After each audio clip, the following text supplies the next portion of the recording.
या अनुष्काच्या नाकावर टिचून brand ambassador ही पारू पुन्हा होताना दिसते. दिव्याई हे सगळं करताना दिसते. तर प्रेक्षकांना या ठिकाणी रूममध्ये बसले असताना प्रीतम तिकडे होतो. आई काय झालं, मला बोललं का? तेव्हा तो विचारतो, खरंच तू माझा मुलगा आहे ना, मला कौतुक आहे, तू पारूसोबत जे काही केलं त्याच्या पाठीमागे एवढं होऊन एक खंबीरपणे उभं राहिलं ना, ते मला आवडलं.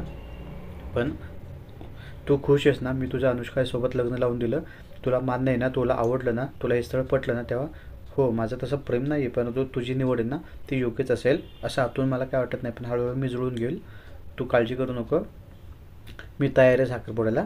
तेव्हा ती बोलते हो काय हरकत नाही आहे. आणि तेवढ्यात काही बाहेरून माणसं येतात, प्रेस कॉन्फरन्सवाले आले असं या ठिकाणी बोलतात. तेव्हा हा बोलतो पारू आणि प्रीतम कुठे? तेव्हा त्यांना मी काही कामासाठी बाहेर पाठवलं आहे, ते येतीलच लवकर. आणि प्रेस कॉन्फरन्स कशाला बोलवलं हे सुद्धा विचारतो, पण ते काय या ठिकाणी बोलायला तयार नाही. बाहेर गेल्यावर तुला सगळं समजेल असं या ठिकाणी अहिल्यादेवी बोलताना या ठिकाणी दिवाळी दिसते. आणि दुसरीकडे ही अनुष्का खुश असते.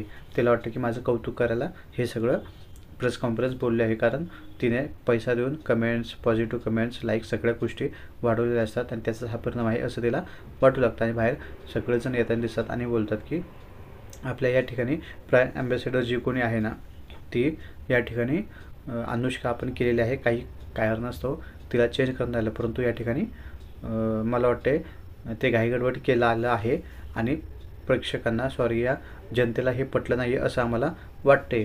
तेव्हा मीडियावाले बोलतात की नाही असं नाही आहे, आता तर काही दिवसांपासून तुमचे लाईक, कमेंट्स आणि सगळ्या काही गोष्टी खूप छान आहे, सगळ्या पॉझिटिव्ह आहेत, हे तर आहे. असं असताना तुम्ही असं काय बोलतायत? हो तुम्हाला बोलते, पण मला असं वाटतं कुठंतरी आम्ही पारूवर अन्याय केला, तिच्याशी चुकीचं वागलं असं या ठिकाणी आम्हाला वाटतं आहे, म्हणून आम्ही खूप मोठा निर्णय या ठिकाणी आपल्याला घेतला आहे.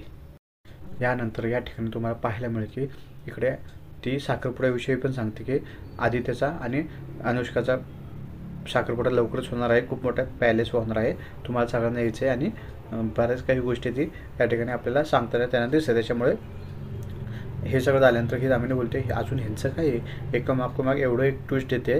आईना पण जम त्यांनी बरंच ते विचार करताना दिसते. परंतु यानंतर थोड्या वेळाने अजून एक खूप महत्त्वाची तुम्हाला बातमी सांगायची, ती म्हणजे मागे तुम्हाला माहीत असेल की आदित्य भर रस्त्यावर मारामारी करत होता आणि ते सगळं इकडं व्हायरल झालं होतं. खरं तर ते मला बिलकुल आधी पटलं नव्हतं, हे सगळं एखाद्या सीओने करणं चुकीचं आहे, परंतु त्याची पार्श्वभूमी मला माहीत नसल्याने मी कदाचित चुकीचं केलं असं मला वाटते.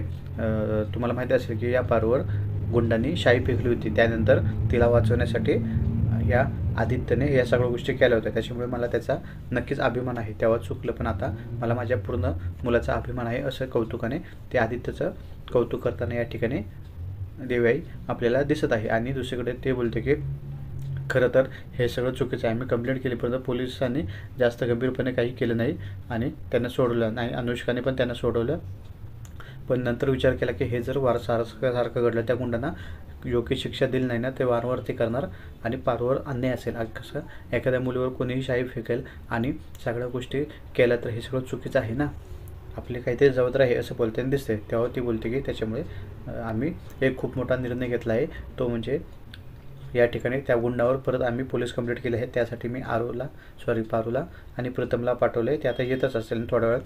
ही पोलीस आपल्याला त्या गुंड जी काही शाई फेकले असते पारूवर ते येताना दिसतात. आणि हे सगळं पाहून अनुष्काला खूप भीती वाटताना दिसते, ती घाबरते पण काय बोलत नाही. आणि मग बोलते की या गुंडांना कडक शिक्षा व्हावी, मागच्यासारख्या हलगर्जीपणा करायची नाही असं अहिल्यादेवी बोलताना दिसते. हो आता यांना बोलतो करतो असं ते बोलताना पोलीस आपल्याला दिसत आहेत.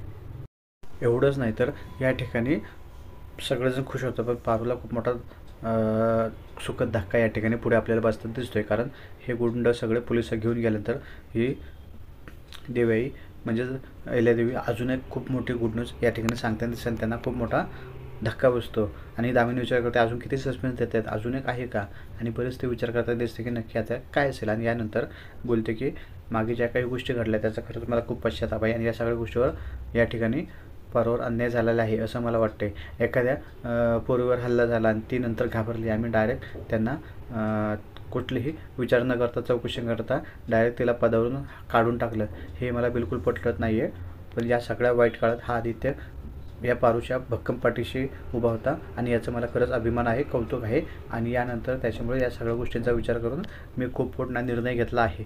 तेव्हा अनुष्काला कळत नाही नक्की हिला काय बोलायचं, हिला तर वाटलं कौतुक करेल. त्यानंतर हे जे काही ब्रँड ॲम्बॅसिडर अनुष्काकडे गेलं ते लोकांना पटलेलं नाही दिसतं. त्याच्यामुळे आम्ही पुन्हा एक खूप मोठा निर्णय घेतला आहे. या पदावर ब्रँड ॲम्बॅसिडर जे आहे ते पुन्हा आम्ही पारूला देत आहोत. तिला हे बहाल करत आहोत. तीच या पदासाठी योग्य आहे.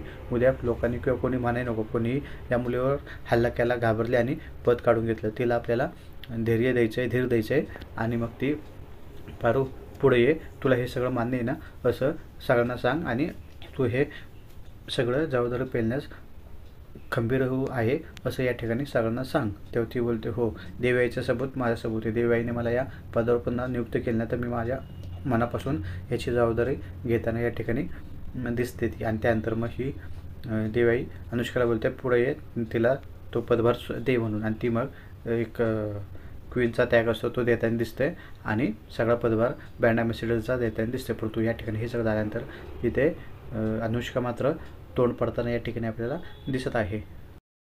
आणि इथं प्रीतम सकट सगळेजण खूप कौतुक करताना या पारूचं दिसतं. तिचे आई वडील पण तिथे आले असतात, वडील आले असतात सॉरी, तोही कौतुक करताना दिसतो. प्रीतमही कौतुक करतो.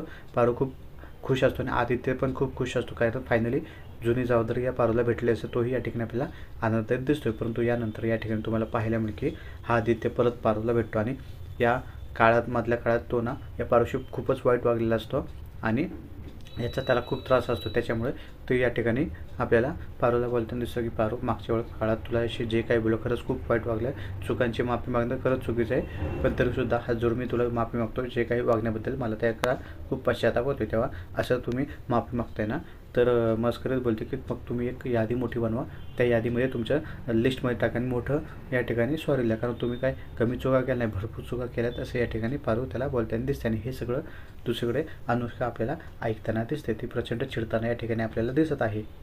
त्याला खरंच खूप वाईट वाटत असतं, या पारूशी मी अन्याय करतोय असं वाटत असतं. या अनुष्काशी लग्न केलं पण मला तिच्याविषयी काहीच वाटत नाही. पारू तू माझ्या आसपासच आहे.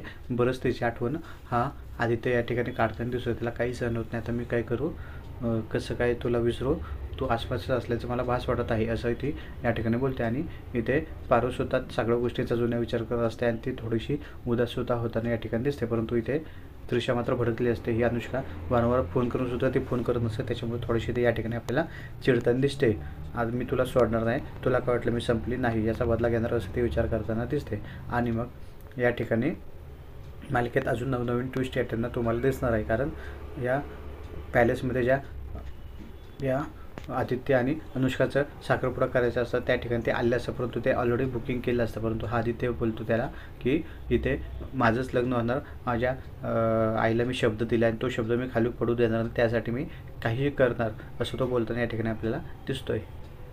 आणि इथे दुसरीकडे हा मुलगा बोलतो नाही, या ठिकाणी माझंच लग्न होणार आहे, याच्यात वाद होताना दिसतात. त्यामुळे आता पाहू मालिकेत येणाऱ्या भागामध्ये अजून आपल्याला काय काय पाहायला मिळते. अशाच मालिकेचे नवनवीन रूप पाहण्यासाठी तुम्ही माझ्या चॅनल नक्की सबस्क्राईब करू शकता. धन्यवाद.